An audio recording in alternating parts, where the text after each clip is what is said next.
Police के साथ बात हो गया। कल ऑनरेबल हाईकोर्ट जो निर्णय लिया इसी पर मुर्शिदाबाद पुलिस, स्टेट पुलिस पूरा मेरे को सपोर्ट दे रहा है, मेरे को सिक्योरिटी दे रहा है। खतरनाक कदम है। बाबर की नाम लेकर कोई रिलीजियस प्लेस बनाना ये अच्छा कदम नहीं है और सरकार की मदद के बिना ही नहीं हो सकता। अगर किसी का ये इंटेंशन हो कि हम यहाँ पे रिलीजियस अनरेस्ट करना चाहते हैं तो मैं इतना बता सकती हूँ कि सबको पता है कि is being funded by the BJP and is being encouraged by the BJP to create a law and order disruption in Bengal.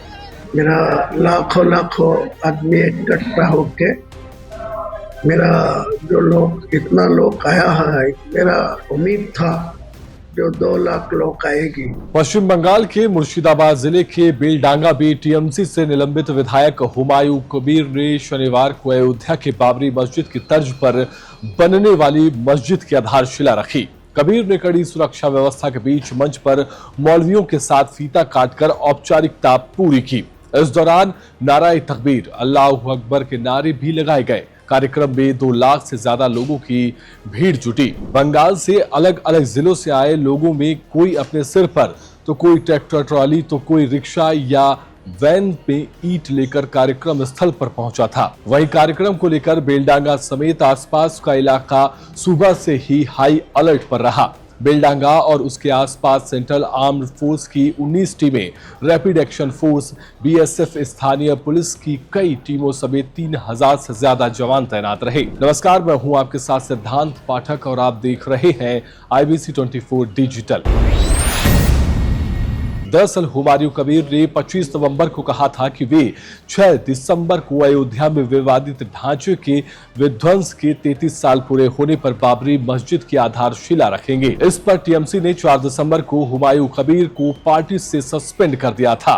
दूसरी तरफ कार्यक्रम से पहले हुमायूं कबीर ने शनिवार को कहा था कि हिंसा भड़काकर कार्यक्रम को बाधित करने की साजिशें रची जा रही है, लेकिन मैं बेलडांगा में मस्जिद की नींव रखूंगा, कोई भी ताकत इसे रोक नहीं सकती। बता दें, इससे पहले शुक्रवार को कोलकाता हाईकोर्ट ने मस्जिद निर्माण पर रोक लगाने से इनकार किया था। कोर्ट ने कहा कार्यक्रम के दौरान शांति बनाए रखने की जिम्मेदारी राज्य सरकार की होगी। हाईकोर्ट के निर्देश के बाद हुमायूं कबीर ने मस्जिद की नींव रखी थी। सऊदी से धार्मिक नेता पहुंचे, 150 फीट लंबा स्टेज तैयार किया गया। बाबरी मस्जिद के शिलान्यास कार्यक्रम में सऊदी अरब से कई धार्मिक नेता भी पहुंचे थे। पूरा आयोजन 25 बीघा जमीन पर आयोजित किया गया। हुमायूं कबीर ने पहले ही 3 लाख से ज्यादा लोगों के जुटने का अनुमान जताया था। वहीं कार्यक्रम के लिए 150 फीट लंबा और 80 फीट चौड़ा स्टेज तैयार किया गया। स्टेज पर 400 से ज्यादा लोगों के बैठने की व्यवस्था की गई थी। कार्यक्रम में आने वाले लोगों के लिए 60,000 से ज्यादा बिरयानी पैकेट भी तैयार कराए गए थे। 2000 से ज्यादा वॉलंटियर्स ने व्यवस्था को संभाला। भाजपा भूली, यह मुस्लिम वोट बैंक खींचने की राजनीति है। भाजपा नेता दिलीप घोष ने मुर्शिदाबाद में बाबरी के नाम पर मस्जिद के शिलान्यास पर कहा, जनता उन लोगों को पहचानने लगी है जो राजनीतिक लाभ के लिए मुसलमानों को गुमराह करते हैं। टीएमसी और हुमायूं कबीर के बीच तालमेल है। यह मुस्लिम वोट बैंक खींचने की राजनीति है। उसके अलावा सीनियर भाजपा नेता अमित मालवीय ने एक्स पर लिखा, पश्चिम बंगाल की मुख्यमंत्री ममता बनर्जी आग से खेल रही है। ममता मुस्लिम भावनाओं का ध्रुवीकरण करने के लिए हुमायूं कबीर का इस्तेमाल कर रही है। बेलडांगा राज्य के संवेदनशील क्षेत्र में से एक है और यह झड़पों का एक लंबा और अशांत इतिहास रहा है। यहाँ अशांति फैली तो राज्य की आंतरिक एकता और राष्ट्रीय सुरक्षा को खतरा हो सकता है। अब आपको बताते हैं कि कौन है हुमायूं कबीर। हुमायूं कबीर ने 2011 में कांग्रेस के टिकट पर रेजीनगर विधानसभा सीट से पहला चुनाव जीता और विधायक बने।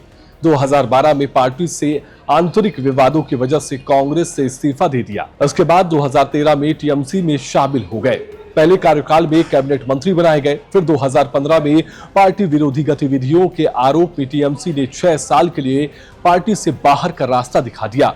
2016 में रेजीनगर से निर्दलीय चुनाव लड़े लेकिन हार गए। 2018 में बीजेपी में शामिल हो गए और 2019 में मुर्शिदाबाद से बीजेपी के टिकट पर सांसद का चुनाव लड़ा और टीएमसी कैंडिडेट से चुनाव हार गए। फिर 2021 को टीएमसी से निष्कासन की समय सीमा खत्म होने पर टीएमसी में लौट आए और भरतपुर विधानसभा सीट से टीएमसी से चुनाव लड़ा और फिर विधायक बन गए। वहीं 28 नवंबर को हुमायूं ने मुर्शिदाबाद के बेलडांगा में बाबरी मस्जिद का शिलान्यास का ऐलान कर दिया, जिसके बाद टीएमसी ने 3 दिसंबर को मामले से खुद को अलग कर दिया। बयान में कहा कि कबीर की इस घोषणा से पार्टी का कोई संबंध नहीं है। 4 दिसंबर तक मामला बढ़ता देखा तो टीएमसी ने विधायक हुमायूं कबीर को सस्पेंड कर दिया। दूसरी तरफ पार्टी एक्शन पर हुमायूं ने कहा कि मैं अपने बाबरी मस्जिद वाले बयान पर कायम हूं।